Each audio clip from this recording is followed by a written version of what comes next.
Okay guys, what I'm doing is I'm going to run through this chart of today, and then I'm going to explain to you a few things that are going on. But the first thing, which is quite lovely, is that we have a new moon, and I'm going to show you this now.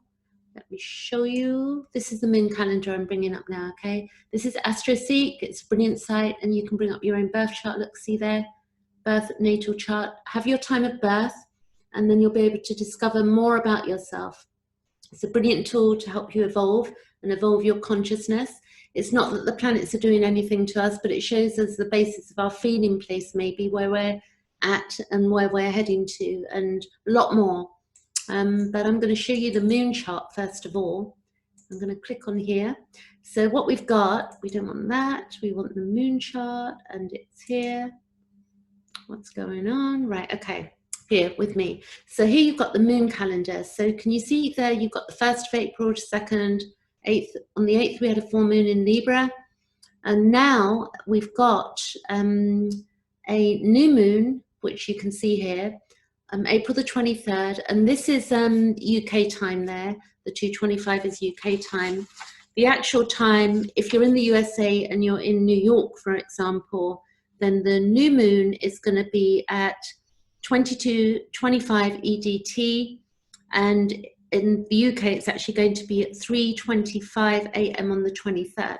So we've got a new moon in Taurus, and what's beautiful, if you click on this, it really simplifies for you. You can see here that you've got the chart, and then it explains what the new moon is up to, what degree it's at, which is 3 degrees, you don't know, 23. 3 degrees, so wherever that is in your chart is where it's falling for you, and that's how it's going to affect your current, month ahead, so to speak. Full moon affects 2 weeks, but a new moon, it affects the whole month, so it's really worth looking at. The new moon for all of us, what it's about is about our safety and security and our needs. The ruler of Taurus is Venus. It's about our inner needs, and it's about stability. It's about satisfying and accepting change as part of life, and then also finding our own self-respect to ensure that we do not mistakenly seek outside ourselves for material goods and stuff like that. And it will become easier to find peace and tranquility in the outside world when we balance ourselves inside, in the respect that we understand that what we need is really very much inside us. Anything outside us, and we can see that right now, that it doesn't matter what car you own right now, or what piece of clothing you've got, because we're all on lockdown and social distancing, our material things are really of no value to us. An example, I bought a nice handbag in the sales at Christmas, and I've not even used it yet, and it's now April and we've had this lockdown, and so there you go. That's one example, for instance. Then, but there are many, this is a light way of looking at it. So then what I'm going to do is now go back to the chart of today and show you here. And what we have is that you can see that this is the chart of today, and currently we've got Pluto at 24 degrees, we've got Jupiter at 26, and we've got Saturn at 1 degree of Aquarius, and then Mars is sort of halfway through now. So it takes 6 weeks, I think, on average.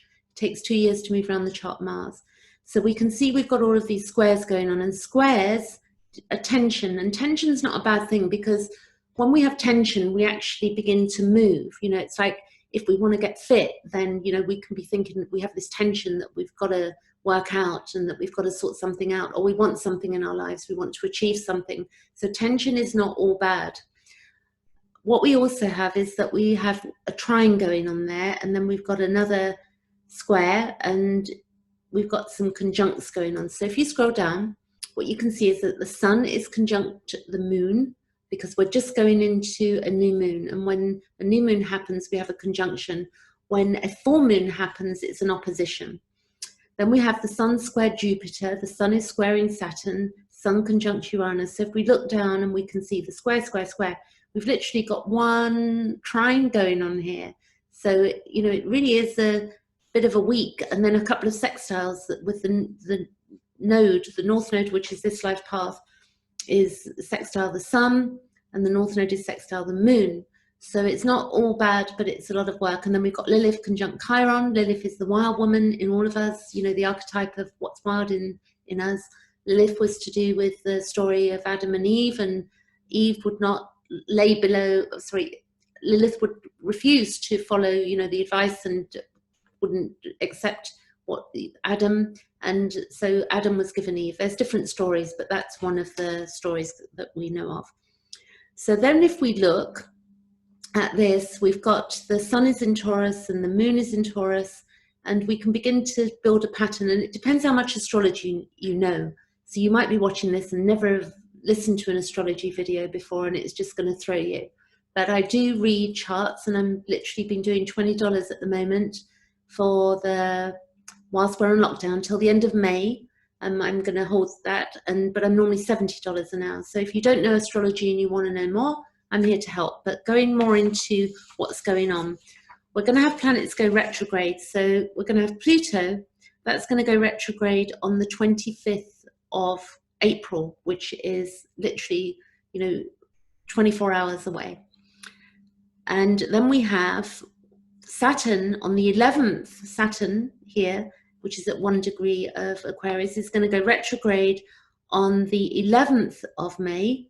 And then we're going to have Venus on the 13th of May. Venus moves very quickly around the chart. It takes 225 days on average to move around the chart, 224, 225.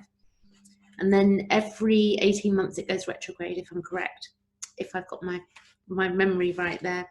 And also it's going to go retrograde in Gemini, and at 21 degrees Gemini, when it's 14 at the moment, when it gets to 21 degrees Gemini, it's going to go retrograde, and it's going to go all the way back to 5 degrees of Gemini, and then it's going to go forward again. So it's there now for about 3.5 months, up until, I think, if I'm right, August. I'd have to double check that, but I think that's sounds about right to me.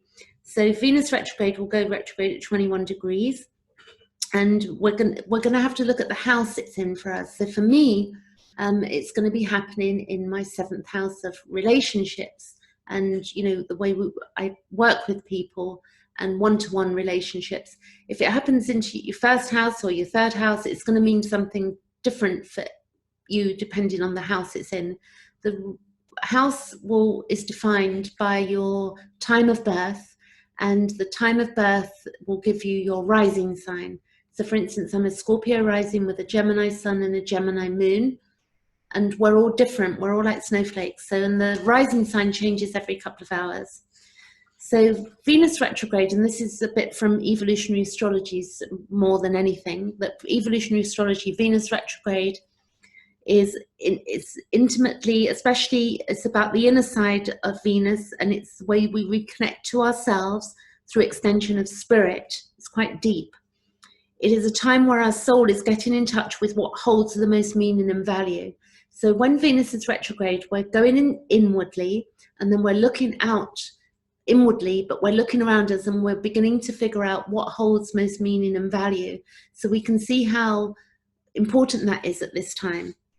It's a time to reflect about whether we are getting our essential needs met, and that is the inner side of Venus. So what are my essential needs? My essential needs, humanity has a base set of essential needs. Like we all need water, we all need shelter, and we all need food. But then we have a deeper level of that, of our own needs. So for me, I need to be able to communicate. I need to be able to, because of my sun sign, I need to be able to express myself through verbal communication and writing. And I need to have, you know, do my little short journeys and all sorts of things. And I need to interact with people, but we're all going to have different needs. We've also got, this is about values and relationship and unfinished business. For example, it's about dynamics, and it's going to depend on the house that it goes retrograde in for each of us. Retrogrades, which is really important to know because all of these planets are going to start going retrograde. And we had Pluto-Saturn conjunction on the 12th of January, and that's going to happen again. You know, it's going to go back to September, and then, you know, these planets are going retrograde. So retrogrades are when we rewind and we review and release and re-experience, reevaluate, withdraw and go inward, and we become the witness and the observer because we're doing our deep soul spiritual work at that time. It's not so much directed outwardly.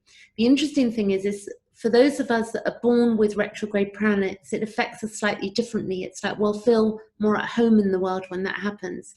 And I'll give you an example. I have Uranus and I also have Pluto retrograde at birth. So it means for me, I'll be experiencing it probably more in an outward sort of way.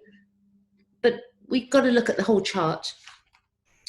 So when Pluto goes retrograde, because that will be, that's going retrograde first, when it goes retrograde, it's about liberating and deconditioning. In other words, it's the choice to cooperate with or resist the evolutionary intention of our lives. Inward evolutionary pressure to move toward an individuated state rather than Pluto direct outer. So Pluto direct is where we're moving forward in a direct way, in an outward way, or we resist it. And when we have Pluto retrograde at birth, or when Pluto goes retrograde, it's more to do with us evolving inwardly, and we're either going to resist it or we're going to go with it. So it's important to understand what we're doing, and then also where the planet falls, what houses are, where is it transiting for us. But again, I can help you with that because this may be very deep, that what I'm talking about, and you'll think, what am I talking about? But if you booked with me, then you could dig and understand it and know. So Venus in Gemini, it's about our local surroundings. It's about friends, siblings, neighbors, short journeys. It's about, dealing with locals. It's about love in everyday life. It's what we need, what we're searching for, the love we're searching for. And it's how we encounter love, and also inwardly, because the ruler is Taurus, but also Venus, but also the ruler of Venus and Libra both have Taurus. I'm getting lost there.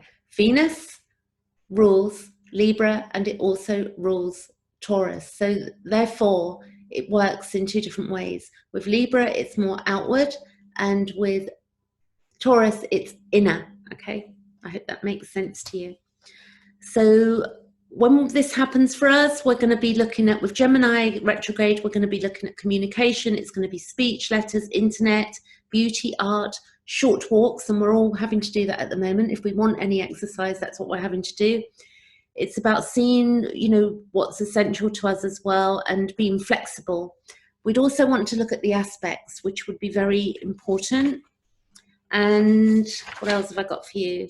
So Venus draws things to us. It's about inwardly, and it's the highest manifestation of Venus is love, and it's without force, or compulsion, or it can be with force or compulsion as well. And it's the power behind our creativity, and it's about our outer world and the compatibility in the whole, and it's about creating something spiritually higher as well. So I can go on, there will be a lot more to discuss on that, but that gives you an idea of where we're at. But, hopefully with this new moon, we can sit with ourselves. It's going to happen here in a few hours in the UK, and for others, it's, a few hours away as well. Wherever you are in the world, it's a few hours away. It's going to be a new moon all over the world, clearly. It happens at the same time for all of us. We're all connected. There is no separation. And for those that are going through a difficult time at the moment, we've got to, not only be looking towards ourselves, but also helping those and keeping an eye on the children in the world, because children need a lot of support right now. They're not getting their usual friends, they're having to stay at home, and maybe for some of those kids it's hard. As an adult, we've got some degree of being able to deal with our egoic reality as we evolve and understand our own consciousness. So very, very deep work, and a great way to understand ourselves, a beautiful tool. So I'm going to leave it there, and then I'm going to come back in a few days with more information and look at another chart. But what I'd like you to do is subscribe if you've not subscribed, and if you do want your chart reading, then please do send me an email, or you can see my booking link below this video. And that's it, and I'll catch you later. I'm going to stop share and leave it there. Thank you for watching.